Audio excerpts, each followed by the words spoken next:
Well, it's that time again. We're back with you in the studio for a brand new edition of Faith and Sport, the most popular sports radio broadcast on Catholic radio, coming to you on Carolina Catholic Radio Network, streaming at carolinacatholicradionetwork.org on the Carolina Catholic Radio app, and we're also broadcasting across Radio Maria, so we're glad to have all of our Radio Maria listeners tuned in today for Faith and Sport. And without further ado, here he is, the host of Faith and Sport, Dr. John Acquaviva. Thank you, folks. Thank you, Chris. Welcome, however, wherever, whenever you're listening to us. This is Faith and Sport, where we apply our Catholic faith to all aspects of sports. So if you're into the morality of sport, the character of sport, the ethics of sport, this is the show for you. Here's what we're going to do today, folks. Chris, tell those people to quiet down. It's hard to do the show when they keep clapping. I know you're excited about a new show. I know. Calm down. I know. I'm really excited about a new show. Listen, thank you for tuning in to Carolina Catholic Radio. And as you mentioned, Radio Maria. We're so happy to be on the Radio Maria airwaves, and it's always great to be back. I've been out for a few shows, but here we are back at it. Here's what we're going to do today. We're going to discuss all things ethics in sports, including our hit and miss with Carlos Herrera. Carlos is going to join us in about 2 minutes. We're going to do weekend headlines. After the break, halfway through the hour, our guest is Tommy Fee. He is faith and sports college football analyst. He's here to talk about one of my favorite things in all of sport, and that's college football. We're going to do the quick Q&A with Dr. A. And if we have time, Chris, as usual, we may do the PGA Golfer of the Week. Brother, how you been since we last saw each other? I've been busy doing all kinds of work for Carolina Catholic Radio, did some side work, enjoyed doing some football broadcasting for a radio station in Gastonia. Awesome. For my old alma mater, South Point Red Raiders. Yeah, that is your alma mater, isn't it? That's right, South Point High School in Belmont, and I had a lot of fun broadcasting the South Point Red Raider football game a couple of weeks ago. Well, here's the thing about that, Chris. My guess is there are, and I know there are 10,000, I don't know how many, but there are thousands of public high schools that play football. Yeah. And how many of them have a weekly radio program to air their games? My guess is very few. No, there's not a whole lot. The South Point is one of the few because they're one of the it seems like every year they have a great football team. Oh, is that right? Were they good when you were going there? Yes. That's interesting. They've been to the championship quite a few times and won the championship quite a few times. Good for you, brother. I'm glad you're doing it. And as always, I appreciate what you do for Carolina Catholic Radio, and in particular, Faith in Sport. That's right. Folks, listen, if you're just joining us, I'm Dr. John Acquaviva. I teach exercise physiology right down the street from here where we are in downtown Charlotte. I teach at Wingate University. I teach sports nutrition. I teach strength and conditioning. I teach exercise physiology. But once a week, I come down here, and I give everybody a hard time about faith and sport, don't I, Chris? That's an amazingly, somewhere around the Charlotte area, you find a phone booth somewhere and jump in there and change into FS Man. That's right. Head to the studio. I put on the cape, I put on the mask, and here we go. Listen, Carlos Herrera, he's going to join us just in 1 minute. Before we do that, though, I want to give a shout-out to our sponsor, the Carolina Crawl Space Pros. Folks, listen, it's still hot. It's still pretty humid, and we got a few more days of those coming up, and this could have led or could be leading to mold, insect problems, and several other issues. Listen, Jeff Wolf and his guys at Carolina Crawl Space Pros can come out for a free estimate. I know Jeff Wolf. I trust Jeff, and he'll give you an additional $250 off if you use the code word FAITH. And for website and contact info, go to my page, Faith and Sport, on Carolina Catholic Radio. That's Carolina Crawl Space Pros. All right, listen, I mentioned Carlos a couple times. He joins us just about each and every week. We're going to talk our hit and miss. We're going to start the conversation off with that, and then we'll see where things take us. Carlos Herrera, buddy, welcome back to the show. Lolitos! Dr. Acquaviva, great to be back on. All right, brother, listen, let's get right into it. Thank you so much, man. You've been such a big part of the show. It's one of the reasons I look forward to coming down here and doing it. Just about each and every week you join me, and we always have a good conversation. Yeah, and I love hitting that sound bite. I know. Lolitos! I love talking about sport and faith. I know, brother. Thank you very much. In fact, just a friendly reminder, the regular listeners know this, but Carlos and I met through Faith in Sport, that very thing. We met playing rugby for George Mason University long ago, but really what made us friends is we were at a diocesan Arlington Catholic Diocese event for youth ministers. I was the youth director at my church. He was the youth director at his church. And it was funny. The first thing we asked each other was, "You're Catholic?" And I go, "You're Catholic?" And the funny thing is, with names like Herrera and Acquaviva, it's like throwing a dart at a picture of the moon. You're bound to hit it. You're going to be right that the fact that we're both Catholic. Anyway, so we literally met through Faith and Sport, brother. Listen, let's get right into it. What's your hit or miss of the week? So my hit and miss of the week is actually about something that's taken place and was kind of highlighted in the Olympics about a month ago, and also on one of the tennis Grand Slams, and it's really about mental health and mental health with athletes, and how do athletes handle it? How does the press handle it? How do the fans sort of kind of make sense of that? Yeah. And so for me, it's more of a hit insofar as it's becoming more in, I think, awareness for everybody, including the announcers, including the fans that watch it. But I don't think they realize how much the mental health issue probably needs to be addressed, and there's more we could talk about. So, in particular, you mentioned the Olympics, and also we're talking about women's tennis. Name the two gals that been in the press because of these mental health issues. So the first one in the tennis, and that was about several months before the Olympics happened, and that was Naomi Osaka from Japan. And I think she's an American player. She is. But she had some issues with the press, didn't really want to talk to the press, and then she explained that she, afterwards, because the press was not happy, and she, I think, also was fined by the USTA for not appearing at a mandatory press conference after a match. Yep. And then she kind of explained, and then the women's USTA decided to kind of review their policy and try to understand that. So that first came to light there, and one of it is she won the first one, and I think the second one she lost, and then she withdrew from the third one. The other one, which I think everybody's far more familiar with in gymnastics at the Olympics in Japan, is Simone Biles. Okay, and she, in the middle of competition, right before she was about to go on, essentially, while competing for a gold medal in the team, as a team member for the events of the team, ended up backing out after kind of warm up in the morning. That was shocking and kind of really in the midst of really the world. This was sort of taking place. So kind of how to deal with the pressure of expectations of your own teammates, your coaches, your family, your own expectations, and having to deal with kind of the public, the world public. Yeah. Very good, Carlos. Folks, listen, you're listening to Faith and Sport here on Carolina Catholic Radio, a co-production of Radio Maria. This is where we look at sport through a Catholic lens. And we're talking with Carlos Herrera, my longtime good friend, former youth director, certified soccer coach. And his hit or miss of the week, in this case, it's a hit because it's bringing attention to the fact that so many athletes, or at least select athletes, suffer from some form of mental health. And Simone Biles and Naomi Osaka, gymnast, U.S. gymnast and U.S. Tennis player, respectively, have come out and expressed their issues with the public. And they really weren't asking for anything else but understanding. And I think as much as anything, they just wanted people to share this, or they just wanted to share this with people so people knew what they were going through. And in particular, with both Osaka and Biles, they failed to show up for something that they're obligated to. With Biles, it was competition in the team event for the gymnastics. And with Osaka, I think she appeared in all of the tournaments she was supposed to, Carlos, but she failed to appear for the post-game or match press conference. Is that correct?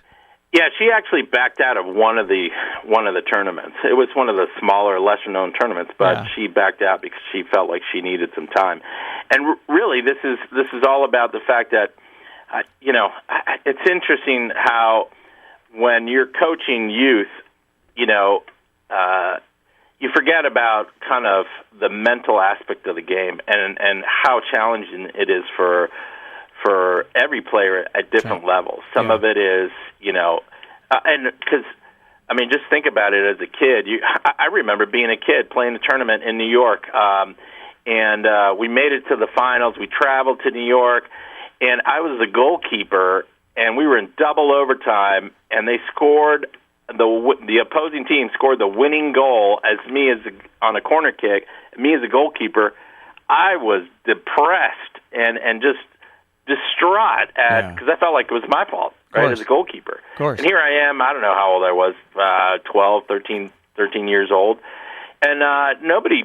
My dad didn't say anything. I think he kind of ignored it and probably was not happy that we lost, right? And so. These are minor things, but when you think about sports, and you think about youth sports and college sports and high school and then professional, the whole sort of mental aspect gets completely kind of disregarded, right? Yeah. And matter of fact, the people who can ignore or put that aside and kind of segment it and perform, they're the ones that get lauded for that. But realize that probably the majority of people really struggle with the training, with the sacrifices, with the pressure of losing, with the pressure of performing. There's so much, and I think it's great that they've sort of brought it out, and I think it should be talked about at all ages. Yeah, you know who else deserves credit here, Carlos, and I know you're not a big NBA fan, nor am I. We rarely talk about the NBA on this program, but a great longtime player has won a championship as a teammate of LeBron James with the Cleveland Cavaliers. His name is Kevin Love. And he came out a couple years ago and expressed his encounter with depression, and that was the first time, at least in a long time, and certainly a high-profile player in that sport that brought light to it. And I think that is, these two gals, Biles and Osaka, are in the kind of the shadow of that. But the reason it was such a big deal, and I think mainly the reason you're bringing this up, all this happened literally within, I want to say, like 10 days or 14 days' time, didn't it? Yes, and matter of fact, it allowed other people, newscasters. Michael Phelps said that he was watching this and he kind of was tearing up because, and then he admitted later that he had struggled with thoughts of suicide after being an accomplished Olympian, right? So, in terms of faith, right, and sport, right, when we look at the whole person, we have to also take into account it's not just morality or the physical nature of sports, but it is also the spiritual and the mental aspect of it. I love it. Thank you for bringing that to light. This is a great conversation. I think it's worthy to be had. And going back to your soccer situation, and we can leave it at this, but think about the pressure that you felt as that goalie in that game. And it was a tournament. It was a kids tournament. And in fact, you couldn't even remember how old you were. My guess is you were probably within a couple years of 12 years old. Is that fair to say? Yeah, so you're a between kid. 10 and 12. Yeah, you're a child. And think about the pressure that people like Osaka or Love or Biles feel on a regular basis. And if you have mental health issues, the degree in which that is compounded and magnified must be overwhelming, right?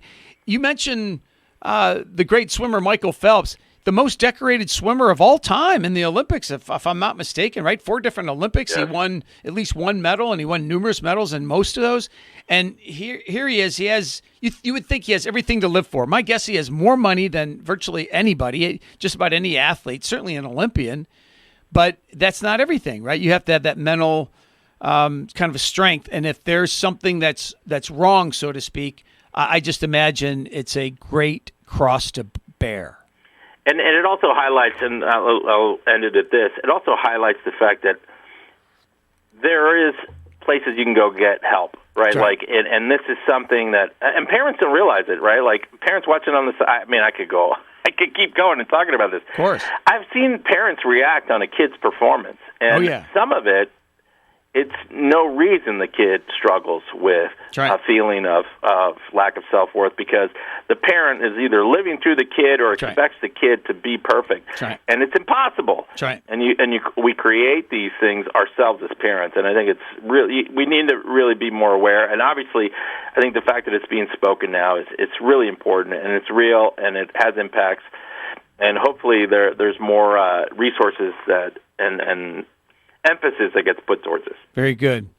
Folks, we're talking with Carlos Herrera. This is Faith and Sport here on Carolina Catholic Radio, a co-production of Radio Maria. Carlos and I are in the middle of our weekly segment called The Hit or Miss in the World of Sport. Carlos just had his hit. I have a hit as well. Mine has to do with Little League sports as well, as you were experiencing, but it was a much more positive event. So my son, Luke, he's number 2 in our list of 5 kids. and he's on 10-year-old baseball, right? It's kid pitch, and these pitchers, some of them throw pretty fast for being 10 years old, but they don't really know where the ball's going, right? And my son is decent. He's not the best player. He's certainly not on the lower end of the spectrum. He's decent, especially in the field. He does better than the average kid. But there was this one kid that came up to bat, Carlos, the other day, and hang with me on this story because I'm not exaggerating here. The kid's standing in the batter's box, and the very first pitch, and you could just tell, and you know what I'm talking about here, almost everybody does, just by the way he's standing and holding the bat, you could tell he's not very good, right? Carlos, the ball is pitched, and it's about 2 feet behind him. So the catcher doesn't even catch it because it's so far behind the batter. Not only does the batter not move or kind of get shocked that the ball is behind him, it should be in front of him over the plate. Carlos, he swings and misses at it. And so think about the ball behind him by 2 feet, and he swings in a completely different atmosphere of this where this ball came in. Needless to say, the next 2 pitches were nowhere near the plate, and it wasn't purposeful on the point of the pitcher, but he could have just thrown it anywhere. The kid swings and misses at both. The umpire goes, strike 3, you're out, right?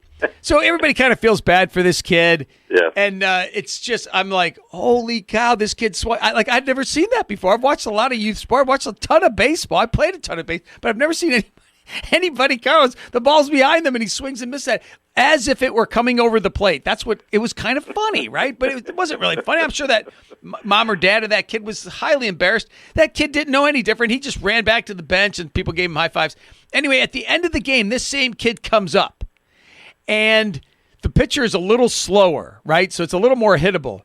Carlos, he hits, barely makes contact with the ball, but he hits it back to the pitcher. It's a little dribbling ball. The kid picks it up, throws him out at first by 2 steps. The kid comes back. He's basically hopping and skipping, and his arms are up in the air like he's Rocky Balboa. He made contact. And I'll bet this is Luke's 3rd game. And Carlos, I'll bet it was the first time he has ever hit a ball, not just this season, but probably in his little career. And he picked up his bat, was skipping all the way. Everybody's giving him a high five. If you saw a clip of him doing that, you would just say, hit a winning 3-run homer. And his first hit and live ball. It was just, but he just made contact with it. It was fantastic because it was so genuine. There was pure joy and happiness. And as a lot of people said before me, millions of people, they're like, this is what sport is all about. This is what Little League is all about, right? Is to purely enjoy it. That kid was so happy. That made my morning. I have a huge smile. You can see me right now via Zoom. And it's a great story. I think it was fantastic. We probably can think back at moments for us where it's the first, and it's interesting. When I did the national soccer training for kids, right? One of the things they talk about is this sloping kind of ramp or line in terms of progress. Like for some kids, even at the same age, like your son could probably hit the ball, so you're like, okay, try to, hit it over second base, right? And so that's what he's working on, or hit it to a side of the field, right? This kid's just trying to hit the ball. Absolutely. Right? Or just trying to swing at the, before it gets behind him. Like, so it's a grading scale, right? And a lot of times, all coaches relative. and parents are comparing each other. That's right. And it really is, you got to focus on where they're at and improvement where they're at. That kid, I'm so happy for him. Oh, it was great. And I'll leave it at this. My guess is, let's say his dad was not at the game. I have no idea who this kid was, who his parents were. But I bet they ended up winning the game like 12-6. But let's say they lost 12-0. I bet he walks through the door and his father would have said, sorry, son, I couldn't be at the game. How'd it go? He probably would have said, great, Dad. Even though they lost. I got my first hit. Well, not his first hit, but of course he hit the ball for the first time. So listen, Los, we always like to carry on our conversation. We have a couple more minutes left. I sent you an article about the Paralympians are outraged. They use that word in that story over the lack of respect in media coverage. Now, let me give some people some background on this, and I'd like to hear your commentary, and I'll follow it up. After the Olympics are over, and to tell the truth, I don't know the full history of it, but for the last several decades, after the Olympics are over in that country, I think there's just a couple days delay, and then what are called the Paralympics begin. And it's held in the same country, and they have many of the same sports. There's, there's wheelchair racing, and there's swimming, people that have a limb that has been removed or partially removed, and there's all these different sports, but a lot of them involve some type of apparatus to help these athletes perform in that particular sport. It's not well covered. I think this year has probably been as covered as much as any other time. But some Paralympians, and granted, this wasn't this wasn't a majority of those Paralympians, but these people were complaining. They're either associated, and in some cases, there were some of the athletes, and they were complaining about not getting the coverage and lack of respect. What's your initial thought when you read that article and as I said those words? It's interesting. The lack of respect, I think that's kind of, you know how they say in news, bad news is also good news, right? Like, yeah.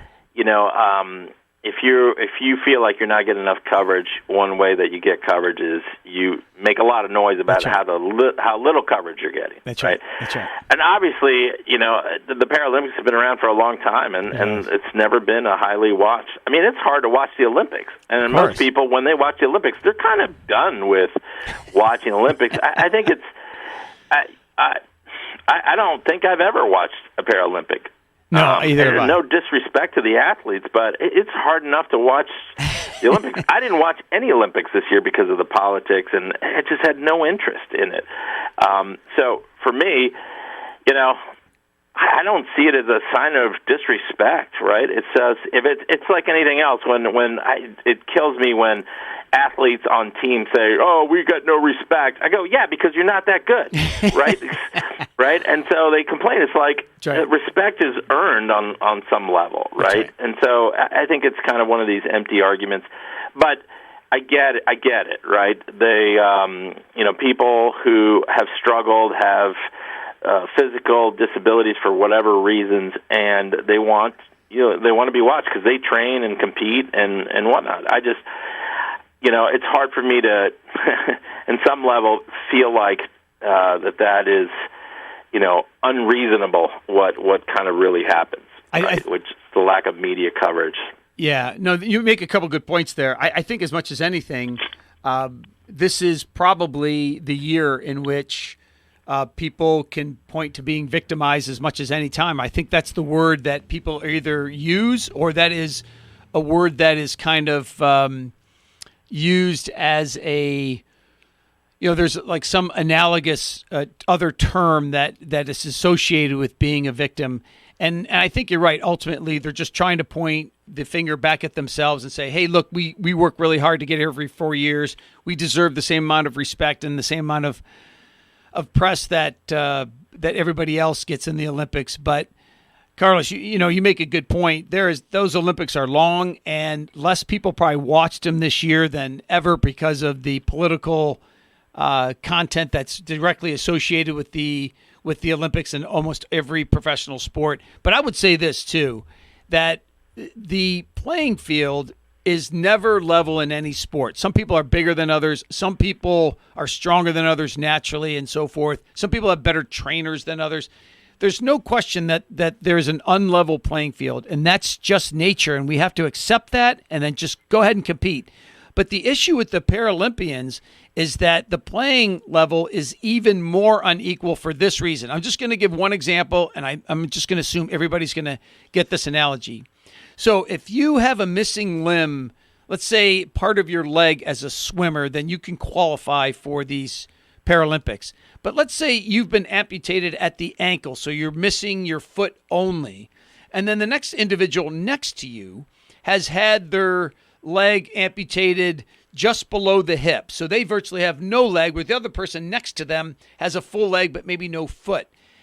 And I know this is getting into the details, but this is, in part, we have to discuss this, that the individual that has more of their real body intact, they have more muscle in which to use and generate force. And therefore, that individual is going to be faster in the water. They're going to be faster in a wheelchair. They're going to be probably stronger in any event that they can kind of create or that has been created. And because that alone, it's an unlevel playing field, and it's very uneven. And what I say, though, to the Paralympians and any of their fans, their parents and so forth, is be first happy that there is a Paralympics. It started in 1960, by the way, so it's been going on for a long time, and that there was actually international coverage on it this year, better than I've ever seen. And that's actually a good thing because, Carlos, you and I know we play in this country one of the sports that doesn't get much recognition, and that's rugby. It gets international, it's international coverage. But I remember one gal said to me one time, she said, I don't understand why women's basketball doesn't get as much coverage as men's basketball. And I go, it's not a male-female thing. I play rugby, and there's 14 people. I played a high level of rugby, and there was 14 people at our game on average. It's not a guy-girl thing. It's a matter of interest. If people aren't interested in your sport, so be it. Accept it, play the sport, and compete because you love to compete. Capiche? Yes, and I couldn't agree with you more about the victimization. I think everybody likes to point out if they're somehow not, if they're in the minority, whatever that's described to be. I think it's too easy to just say, oh, well, it's because we're different. My wife, if you have a second, my wife bought a book on photography, and this one sports photographer, I don't know his name, but it is very famous for all the shots he's taken, and we were just flipping through it. I was like, who's this guy? And she was like, you don't know who this guy is? Sure. And she flipped through this, I was flipping through it, and there's this photo of a double amputee at the hip in swimming. And the photographer was sort of saying that all these athletes were going up to the podium to get ready to dive into the pool. And this one guy was walking with a sweatsuit on, and he didn't seem like he had anything wrong with him, right? When he gets up to where the podium is, there's a chair, and he takes off both his prostheses that are full legs. Yeah. And gets up to compete against, people who had, and the photographer took this photograph of him. He happened to get there just in time to take a photograph of him diving into the water with no legs. And it's his most celebrated photo, that of the Paralympic swimmer, double amputee jumping in the water, over any of the other photos of normal athletes. And there's something about it. It's uncomfortable to watch it. It's part of it. But you think, how does this guy with no legs do what he's done? I mean, the stories are phenomenal, it's just, like you said, it's just a matter of interest. There's so many sports to watch. There's so many things, and it's just hard. And I think it's a little uncomfortable for people who don't really struggle with having that kind of physical disability, right? Yeah. Like, I think it's just, we don't get it, right? Yeah. Like somebody who has gone through that, it's amazing. So, unfortunately, that's kind of the way life is sometimes. That's right. Very good stuff. Brother, another good segment with you. I appreciate you coming on. Listen, have a good rest of the day, and you and I will talk soon, buddy. Great. Have a great show. Thanks for having me on, Dr. Acquaviva. You got it, Carlos. There he is, Carlos Herrera. Lolitos from Northern Virginia. Folks, you're listening to Carolina Catholic Radio, a co-production of Radio Maria. It is time now for Weekend Headlines. Chris, you got some music for us. Do it.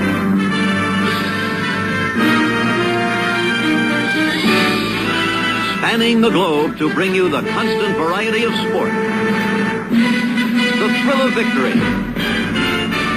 and the agony of defeat. The human drama of athletic competition.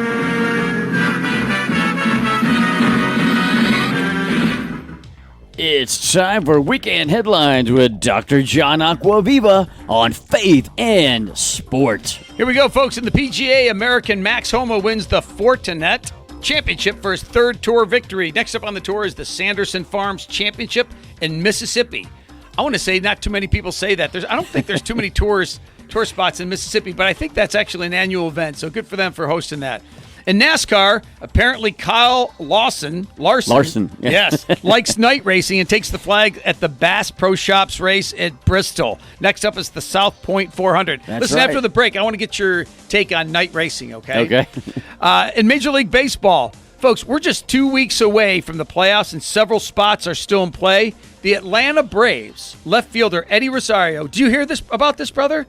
Was the story of the weekend when he hit for the cycle in seeing just 5 pitches. So he had 4 at-bats. He just took 1 extra pitch, and then the other 4 times he swung, and he got a single, a double, a triple, and a home run. Not necessarily in that order, but he's only one of the few guys that do it this year, and, of course, he goes in the record books because that's hard to do. Yeah, So good for Eddie Rosario and good for your Atlanta Braves, brother. Go Braves. In NCAA football, Penn State knocks off Auburn in a close game for Penn State's second big win in 3 weeks. Alabama, by the way, remains number 1. While many think top 10 teams, Clemson and Ohio State, while both doing well overall, are not their usual selves. And you know who Clemson is playing this Saturday? Is it NC State? Yes, it is. There How'd you you guess? Well, brother, here's my guess, is that whatever the point spread is, take NC State because Clemson's simply not as good as people think. That's in right. fact, they have a real chance to beat them. I mean that. Yeah. Well, folks, there you have it. Sports news that may or may not change your life. Listen, folks, after the break, Tommy Fee's going to join us. We're going to talk about college football. He's our analyst for Faith and Sport. He's on the line right now. We're going to go to a break. When we come back, we're going to have a conversation with him. Chris, take us into the break, buddy.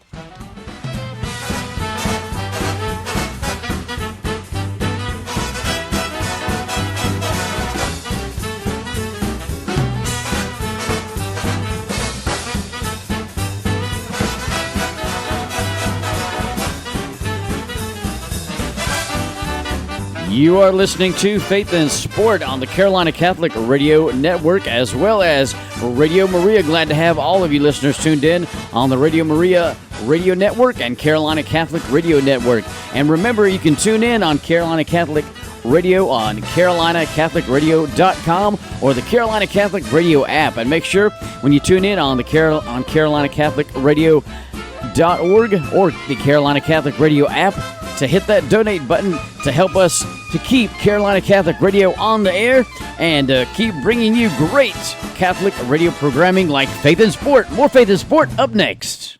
If you own or manage a business, you can underwrite some of our great local programs as a Carolina Catholic Radio business sponsor. For more information, contact us through our website at carolinacatholicradio.org. Teachers that care, professors that care about you. Just an awesome experience all around. There's peace here. There's encouragement here. Faculty, everybody that works here, they really set you up for success. I don't think I have ever felt as loved and as supported and as encouraged as I have at the Abbey. There's something here that's underlying and intrinsic. There's like a spirit of love and community. And I think the spirit is God's presence here. Belmont Abbey College, a world away, but close to home. Visit us at belmontabbeycollege.edu.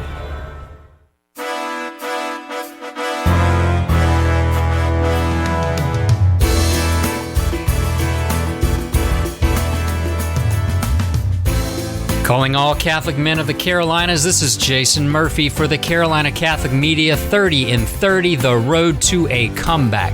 The men of the Charlotte Diocese are uniting to spread the truth of Jesus Christ and our Catholic faith on local radio airwaves. This month, we are kicking off a pledge drive to get our local Carolina Catholic radio station, AM 1270, back on the air. In these extraordinary times, we believe it is more important now than ever to evangelize on public airwaves to the tens of thousands of souls who travel on the highways around metropolitan Charlotte and beyond. So how do we accomplish this? Here's the math. Phase 1, 30 days. If 1,000 men come forward and donate $1 a day for 1 month, we can put Carolina Catholic Radio back on the air. 1,000 men times $30 donation equals $30,000. Phase 2, 90 days. Help Carolina Catholic Radio get back in the black. If 1,000 men make a $20 monthly donation from October to December, it will pay off all debts by the end of year. Phase 3, ongoing. If 1,000 men commit to an ongoing $10 monthly donation in 2022, it will allow us to meet projected monthly expenses throughout the year. Can we count on you to be a part of this comeback? Please be sure to download the Carolina Catholic smartphone app from your Apple Store or Google Play to experience all the great local content available through Carolina Catholic Media. This vitally important and historic comeback is sponsored by Catholic Men of the Carolinas, the Knights of Columbus, and the Fraternity of St. Joseph's Men's Group. If not us, who? If not now, when? For the Carolina Catholic Media Network, this has been Jason Murphy. God bless and Esto Vir.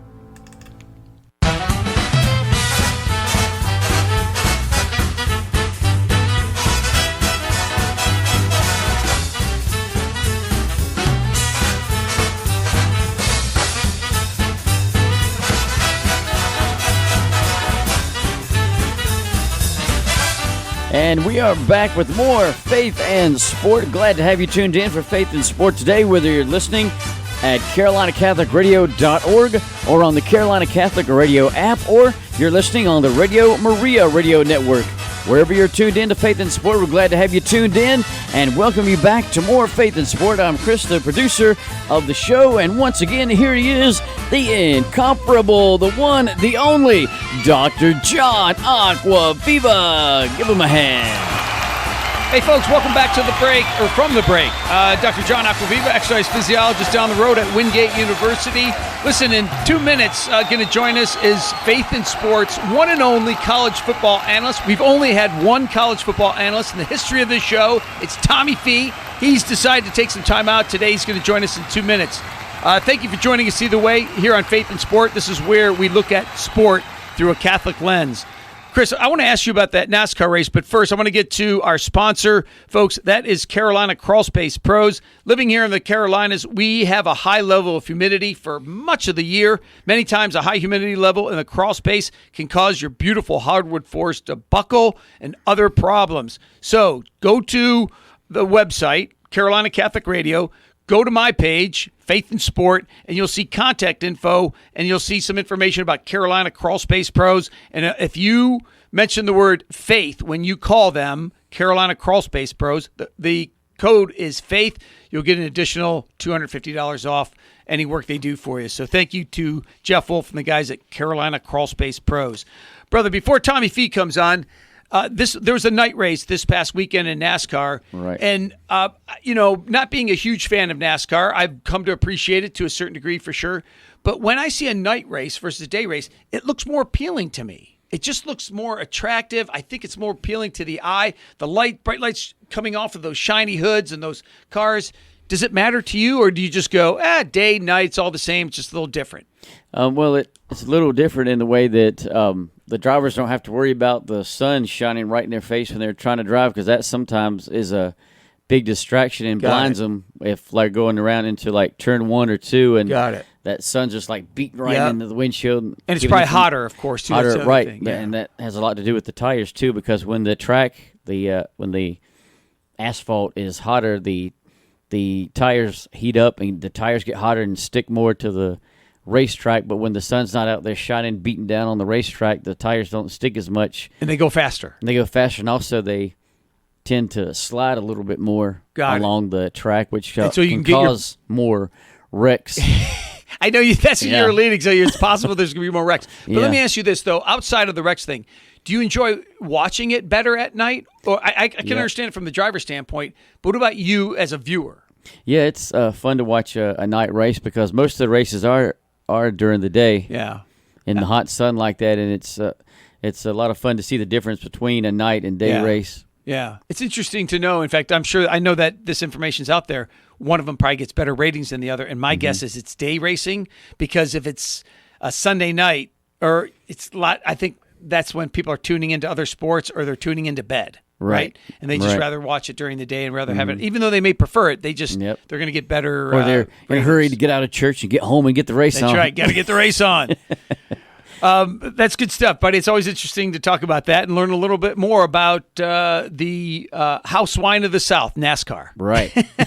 Let's bring on our guest. He is Tommy Fee. He is a analyst. He's a longtime fan of football, but in particular, I like to bring him on to talk about college football. Let's bring him on right now. Welcome to the show, Tommy Fee. Tommy, how you doing today, buddy? Hey, Dr. John. Dr. John, great to be on. This is great, brother. Go ahead. Yeah. I know I know that in particular you're more excited than usual because Ed's not here to give you a hard time. So it'll just be me and Chris will give you a hard time today. That's fine. I like a hard time. It makes you better. It keeps you. Keeps you focused. As we used to say in high school football, Tommy, what doesn't kill you makes you stronger, right? That's right. Exactly, and that's good lessons for anything in life. That's right. I mean, it's so exciting. The college football season, we've gone through week 3 here. I know. And, coming up to week 4. It's amazing. And, in fact, only college football fans know what week 0 means. Do you remember that? There was like 3 or 4, because they didn't want to call it week 1 because like everybody wasn't played, so they called it week 0. And I go, gosh, what are they going to think of next, right? So, Tommy, John, that's like Coke Zero. That's right. There's something to it, but not really. That's very good. In fact, you know, I remember hang with me on the analogy. I remember this one guy said, I won't go to he was a baseball coach in college, and he goes, I won't go to a team where they don't have fitted hats, because some of the hats, they clip in the back, right?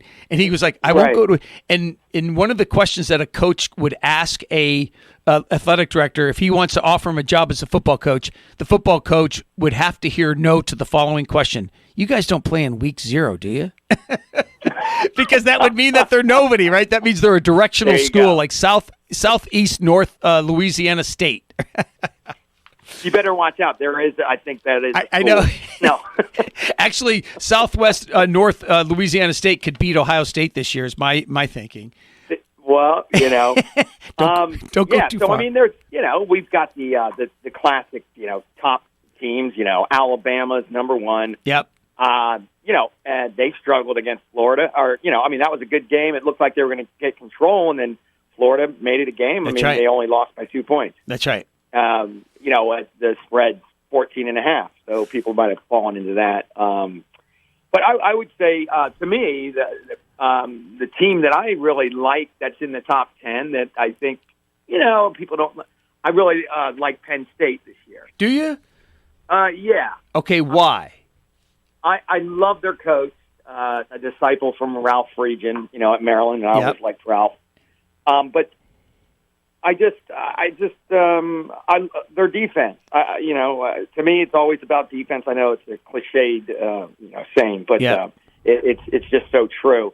And Auburn gave them a game. They did. But Auburn hasn't played anyone. They played. They beat someone 62-10, and someone else by 50 points. So I thought, wow, this is a big test. And Auburn's not bad, but they're not maybe the typical Auburn.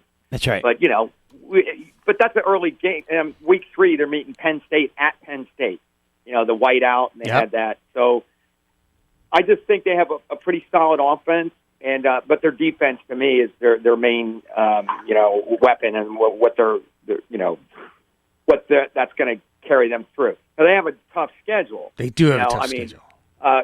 Coming up, they're let's see, probably week 6, 7. They got Iowa. Now, at Iowa. Iowa is really surprising people. They are. They're 3-0, and they've had some big wins, and they beat Iowa State. So they put, Iowa, Penn State has to meet, and then 2 weeks after that, Ohio State. That's right. 2 weeks after that, Michigan. And then they finish up with Michigan State, who's ranked now. They're 3-0. That's right. And at the end of the year, Tommy, would you think that? And I know this is just a prediction. They got a lot of things to go through, but you could see them coming out in the top 4 at the end of the season. In other words, maybe even sweeping all these big teams we're talking about on their schedule. I think so. I mean, they might have a loss, maybe here, one of those teams, but and how tough it is to run the table in college football. But I think I'm picking them to be in one of the top playoff teams, one of the 4, in the playoff teams. Let me ask you this. In our conversation before you went on, we mentioned Iowa. You think they're an imposter of sort?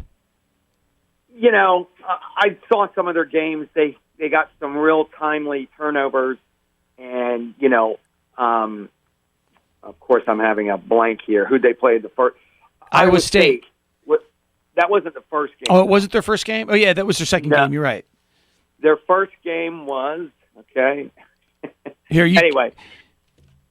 Say again? Yeah, go ahead. I'll look it up right now. So just go ahead and So, Iowa State, who's very good, and, they're always tough, and their coach, really like their coach. He's a heck of a coach. But what was I going to say? They beat Indiana week 1. Indiana, who's no slouch, but they beat them handily. But there were some turnovers in that game. They did 34-6. They beat them. So it's funny when you say Indiana. Now I really liked Indiana played Cincinnati. That's right. Cincinnati's ranked. That's right. Cincinnati's ranked 8. Top 10. They played Cincinnati. So here's a great thing. And they're at home, and they're actually getting points. Indiana's getting 4. Indiana goes up 14-0 in that game. Yeah. And I'm like, okay, Cincinnati. And then Indiana's top defensive player, their middle linebacker, hits a quarterback, and they say targeting, he's thrown out of the game, which I totally disagree with. I think if it's very, very blatant, I understand, but they're just getting to, he's out. The complexion of that game and the momentum just totally changed. And, Cincinnati went on and just, beat them kind of handily. They did. They ended up beating them by 2 touchdowns. By 14. Yeah. Oh, yeah, they were down by 2 touchdowns. They ended up winning by 2 touchdowns. So let me ask you this. Yeah. Is Cincinnati for real? I don't think so. I mean, I think there's a good – remember Indiana last year? Their quarterback, he's good. I mean, and I like their coach. He's a very emotional guy. He gets the teams up. I really like them. But, they're in the – it's a tough, Big Ten. It's tough. But, they could surprise some folks, at home. And, actually Penn State has to play them in a couple weeks. But, Tommy, I'm looking at Cincinnati's schedule, and this goes back to a kind of a comment that comes up every year. I'm looking at their schedule, and they have Notre Dame coming up. But other than that, unless the ratings change, top 25, they will only play Notre Dame as their only competition that's ranked in the top 25. And this leads to this question. You know how Clemson and Georgia played week 1, right?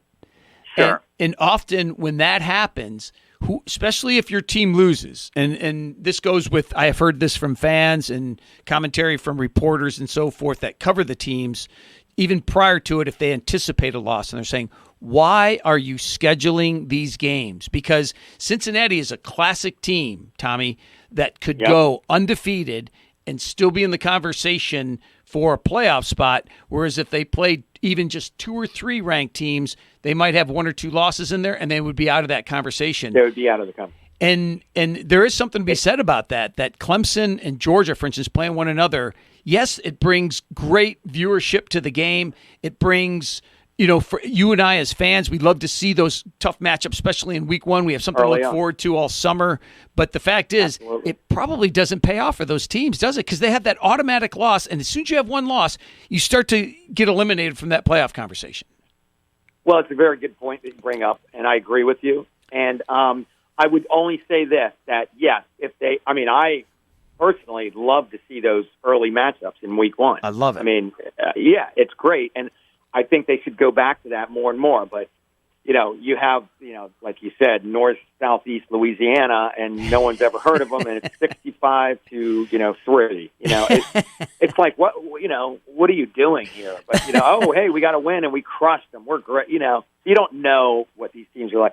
But, yes, with the only thing I would say to that is if you do, for instance, Clemson had the loss to Georgia, that gets forgotten about going, getting down to the wire. You know what I mean? It's better, obviously, to have that loss in week 1. And then if you start really turning it on, which Dabo and Clemson can do, then you're back in the conversation. In the middle or obviously late in the season, if you have that loss, I think it hurts you more, going forward, you've got a loss and, obviously they're going to take the best records and the harder schedules. So. Absolutely. Folks, you're listening to Carolina Catholic Radio. We're talking to Tommy Fee, Faith in Sports college football analyst. This is Faith in Sport, where we apply our faith to all aspects of sports. So whether you're tuning in to hear about character, ethics, or morality, we always try to tie that into our conversation. But every once in a while, Tommy, we just talk pure sport. Tommy, let me ask you this. Okay, so what would be a great game of total misfits would be FSU versus Miami. I'm glad you brought that up. I'm glad. In fact, I wanted to say Miami is really bad, and yes, That would be the total misfits. And when do they play? They play each other every year. They're going to have to play. But Tommy, here's the real question with that. Do you remember? It was in 2006, I think. I should remember this year, but you're going to understand when I say the full question on why I've forgotten this. What was the bigger loss? Michigan losing to App State or FSU losing to Jacksonville State? They didn't lose to Jacksonville. They lost to Jacksonville State. And so one guy brought this up on the radio the other day, Tommy, and he goes, by far, it was bigger that FSU lost to Jacksonville State. Because you know why? I think that very year, App State won at the time, it was, what do they call it? It's called the FCS now. No, FCS. FCS, correct. Yeah, but then it was called 1A or 1AA. 1AA, yeah. One double A. Yeah, gotcha. Exactly. And I thought that was interesting. He brought that up, and he goes, that used to be the biggest. That used to be the biggest loss in like Division I history. A lot of people thought, at least in near memory, recent memory. But Florida State, holy smokes! Just a few years ago, they were a playoff team, and now they're not going to beat a directional school. Right, and they week one, there's another one. Florida State, Notre Dame at Florida State. That's right. They took them down to the wire. That's right. And Tommy, Notre Dame had to kick a field goal. That's right. Tommy, I would have to think that one of the list of schools on the imposter list is Notre Dame. They just don't seem to be. Absolutely. Yeah. But you know what? They beat Purdue in a lackluster Purdue. Purdue was up, but then they came back and they beat them. But nothing. I don't know what. Nothing fancy about it. They just, No, listen. Yeah, But listen, this is where I give so much credit, Tommy, to Notre Dame. Listen to their schedule this year. They have already played. Let's see. Florida State was first. They played Florida State, and then they barely beat the strong Toledo team. Had them. No, they did. Yeah, no, they did. Exactly.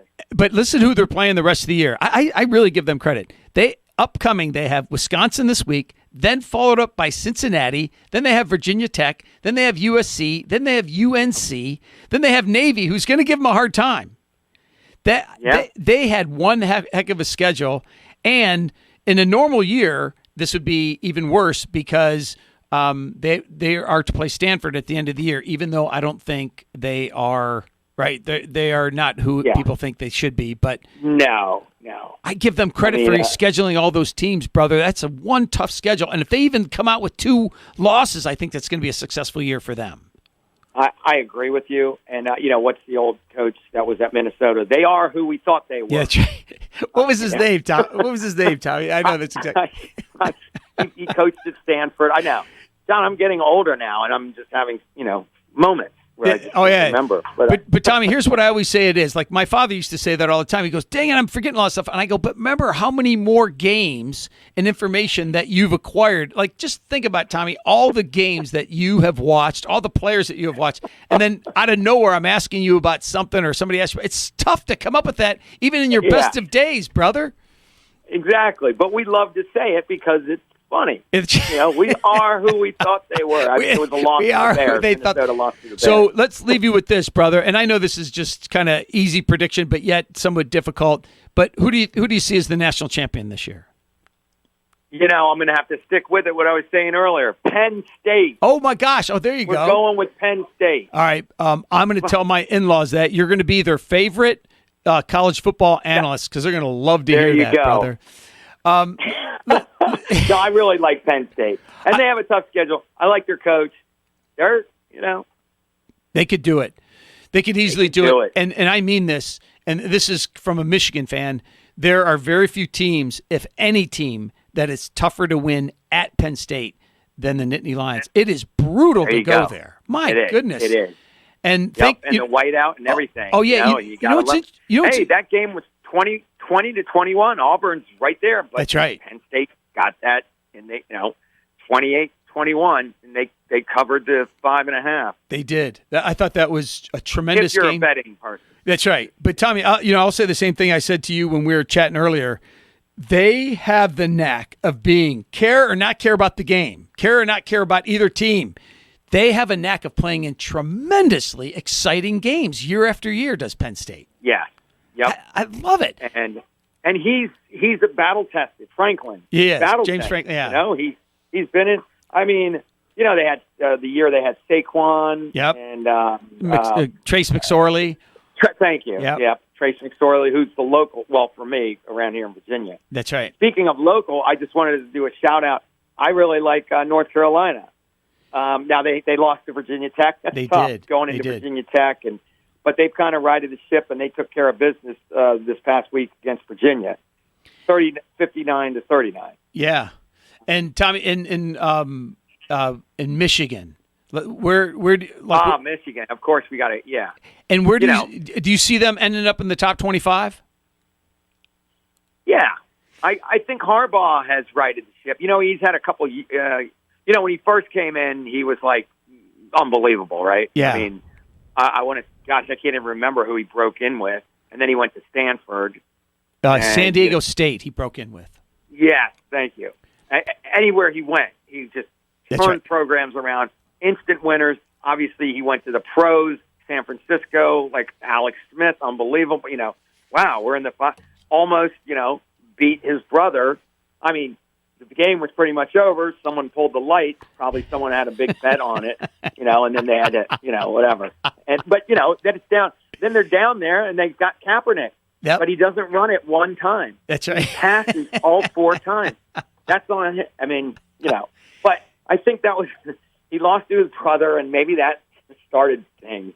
But he looks like he's kind of righted the ship now. You know, they're undefeated, and you know, we'll see. We'll see. Yeah, they have some really tough games coming up, and including if they, in my mind, I mean this, if they beat Penn State, they're going to have one heck of a year, but they got to beat them. That's just a huge hurdle. Yeah. But you know, Tommy, you probably heard your brother say this, who's been a guest on the show as well. But Charlie says he was one of the best coaches in America at any level until he lost to his brother in the Super Bowl, and things just had it. That's what he says. But Charlie's he's dead serious about that. He says, no, I think there's something to that. And I hate to say this, but there might be something to it. That is true. But hey, you know what I saw, though? You know how you like Franklin from Penn State? Somebody was clearly a Michigan fan, put this up, and they put up how many weeks that both teams, Penn State and Michigan, have been in the top 25, and how many teams they've been in the playoff contention, right, the top 4, and what their winning percentages is. In all 3 categories, Harbaugh was slightly better than Franklin. Isn't that amazing? Yeah. Well, listen, buddy. Listen, I got to go. John, real quick. Go ahead. You got to beat Ohio State. I know. That's it. Tommy, I'm sorry. It comes down to that. That's it. Tommy, I was hoping to go the whole interview without talking about that. I'm sorry, but hey. That's the truth. I know, brother. We're here about the truth. You've got a chance. I know, brother. I love it. Listen, Tommy Fee, thank you for joining us. We'll talk to you soon, buddy. Hey, thank you for having me on the show. Take care. You got it, man. All right, folks, listen, we're running out of time here. We only got 1 more minute. In conclusion, I want to give thanks to God for the gift of sport, says John Paul II, in which the human person exercises his body, intellect, and will, recognizing these abilities as so many gifts of his creator.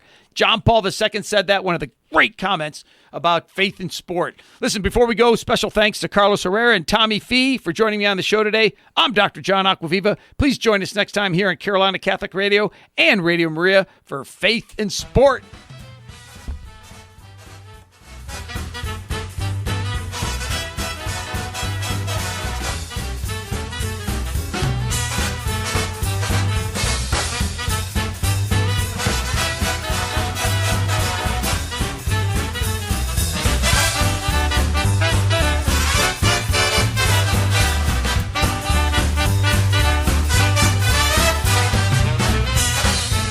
Well, we want to thank you for tuning in to Faith and Sport today, whether you're tuned in on CarolinaCatholicRadio.org or the Carolina Catholic Radio app, or you're tuned in around the Radio Maria Radio Network. We're glad to have all of you tuned in for Faith and Sport today, and we invite you to tune in for more Faith and Sport next week at this same time on Carolina Catholic Radio and Radio Maria. And remember, when you log on to CarolinaCatholicRadio.net or the Carolina Catholic Radio app, hit the donate button.